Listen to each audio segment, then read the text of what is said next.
But you, Jim, did train with the, was it the Navy SEALs? Is that made up nonsense? No, I did not train with the Navy SEALs. But what that might be referring to is when I did the Grinch, I was, literally the makeup was like being buried alive every day. How long did it take? The first day was 8.5 hours. And I went back to my trailer and put my leg through the wall, and I told Ron Howard I couldn't do the movie. And then Brian Grazer came in, and being the fix-it man, and came up with a brilliant idea, which was to hire a gentleman who is trained to teach CIA operatives how to endure torture. And so that's how I got through the Grinch. I would like, it was quite hilarious. He said, eat everything you see, and if you're freaking out and you start to spiral downward, turn the television on, change your pattern, have someone you know come up and smack you in the head, you know, punch yourself in the leg, so it was, or smoke as much as you possibly can. So I was this Grinch sitting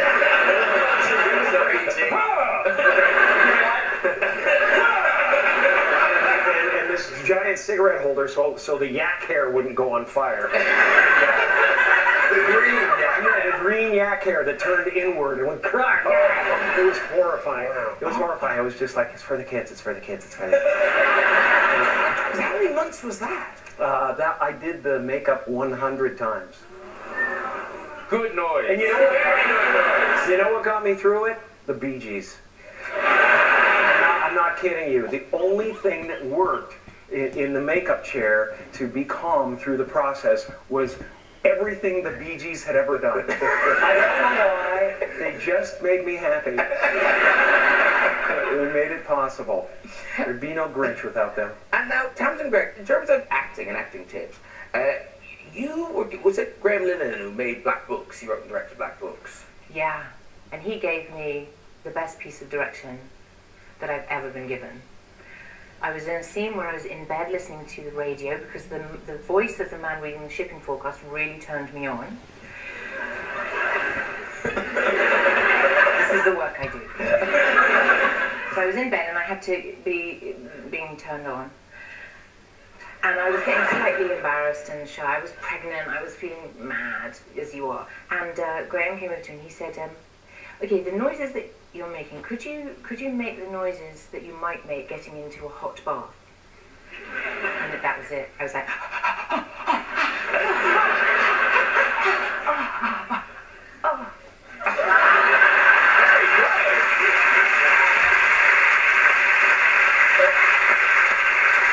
There are going to be so many suspicious husbands tonight. Just thinking. can I just Sound say, familiar, Jeff? Getting into a hot bath. I was very lazy. You're getting in. I prefer when they act like they're getting into a cold bath with me.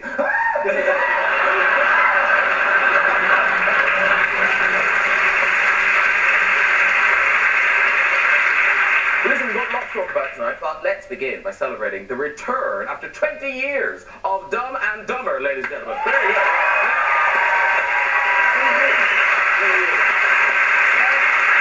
I've seen the film, and it is really, because you always kind of worry about these things. You kind of think, yeah. We love the first one. Oh, we worried. We worried, yeah. What's brilliant is sort of nothing's happened.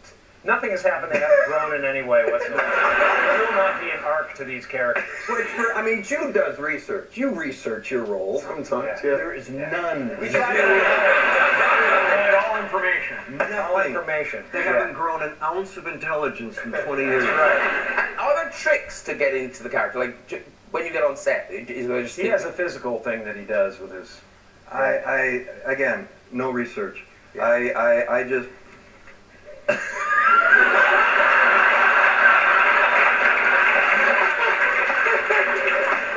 I whacked my tooth out. You know, and the chip tooth is real. Don't get tricked. There you are. It was actually grade school. I was in detention with my friend Clark LaPrairie, who was bottle fed till the age of 8. And we were running around the classroom. We were supposed to be sitting at our desks, and we heard a noise outside. So I ran to my desk and I put my head down like a good little boy. And Clark looked out the door.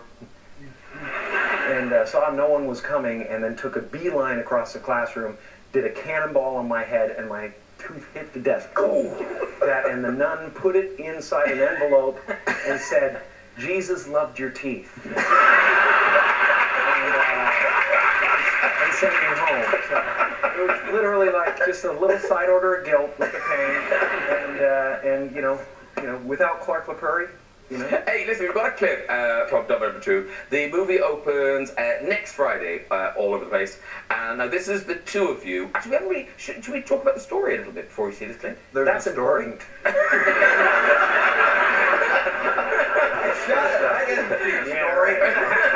kind of did it out of order, so... Well, there is a bit of a story. There is. We get on the road, You need a kidney. I need a kidney. We find out he has a daughter, so we think. Yeah. And what better reason for a family reunion than a compatible donor? Yeah. So this clip is when you're on the track of Harry's daughter. There we go. Adele, what do you say we call Penny right now with the news that her biological father is looking for her? She'll be so excited. Let's call her.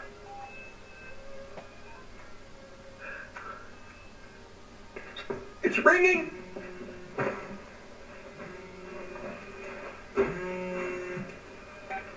Whoever this is, we're in the middle of something really important. Can you call back later? No, I can't call back later. I have something to tell you, and it might freak you out a little bit, but this is your dad. What? Hey guys, I know this is weird timing, but I gotta take this. It's my dead dad. He's got me on hold.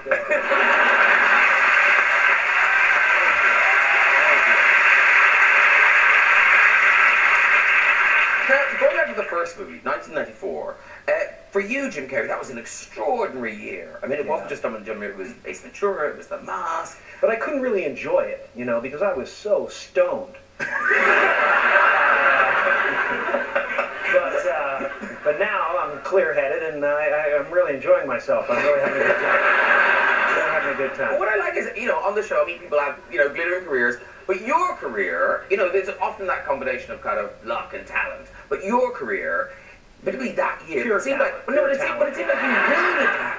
You really just... I really honestly did. I mean, I'm a huge visualizer and manifester, so I literally spent, you know, every night of my life for about 4 years on Mulholland Drive after I do the comedy clubs, manifesting my life. So I made a check to myself for $10 million for acting services rendered, paid to the order of Jim Carrey, post-dated Thanksgiving 1995, stuck it in my wallet, and 6 months before that due date came due, I was making $10 million for a movie.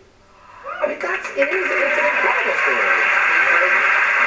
Did you cash the check? Yeah, I gave it to my dad. I gave my dad that check.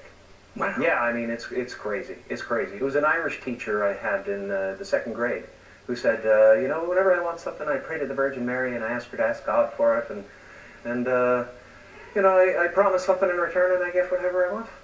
And I went, I need a bike. I went home and I prayed for a bike, and 2 weeks later I walked into the living room and there was a brand new Mustang bike with a banana seat and you know, chopper handlebars sitting in the middle of the living room. And I said, "What's this?" And they said, "You won it in a raffle." And it turns out I won it in a raffle that I never entered. But a friend of mine went into a sporting goods store and put my name in the raffle as well as his. So that was 2 weeks later. So I've kind of been doing that a lot ever since. Did you give him the bike? No, no.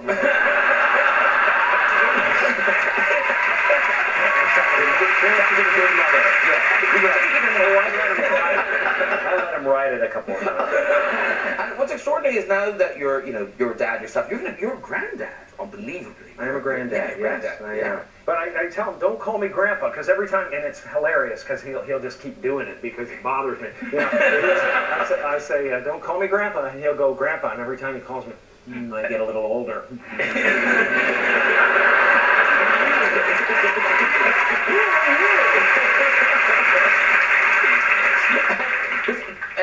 Jude, Jeff, you've got kids as well. But are your kids kind of embarrassed by you being in movies, or do they like it? Are they humiliated by what you do? Humiliation. A little, yeah. droplets of humiliation. They don't mind. I mean, it's just my job. I guess it's what I do. Yeah. It's what Dad does. I guess they're older now. They're older now, so they're probably cool with it. Right? Yeah, but it was always that funny thing when you get home and you think, you know, what did you do today, Dad? I wore someone else's clothes and pretended to be someone else. It's a very odd job. It is, but it pays the bills handsomely. You can always rub that in their face. Yeah, you didn't win that bike in a raffle. I bought it. Because now, Tamsin, your dad sadly has passed away. But oh god! Emotional recall. What a great actor! It's a good job I knew that.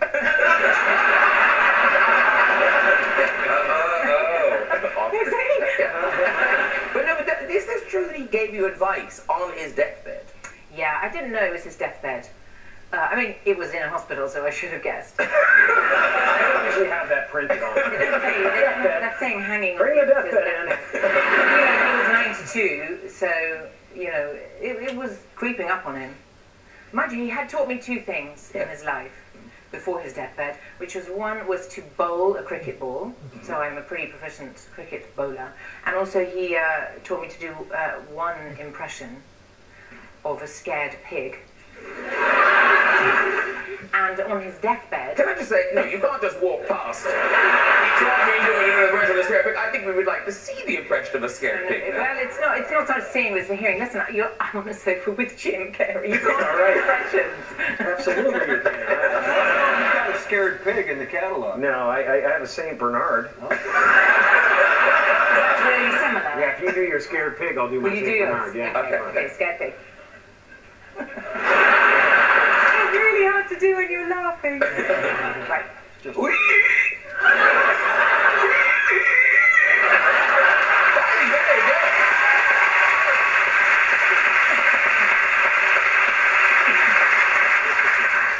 Preparation. Okay.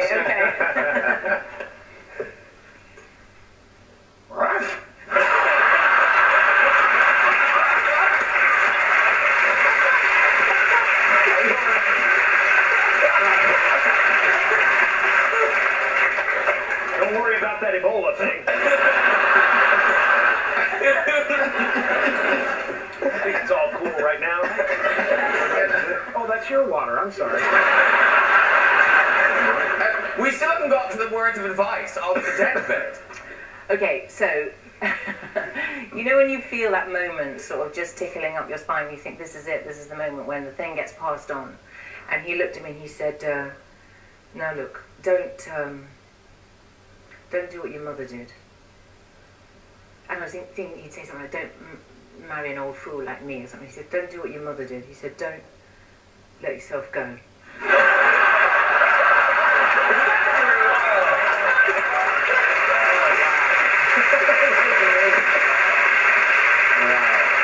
So I turned to her and I said, Mum, is this rude? He really did. That's incredible. That's what he said, yeah. Now, we'll move on to Mr. Jude Law, who has a new movie called Black Sea. And it's out now. And, like, there are tense films, but my God, this film is so... I may have developed an ulcer watching this. It's so... because it's a submarine movie. Well, it's about a group of very desperate men, ex-naval,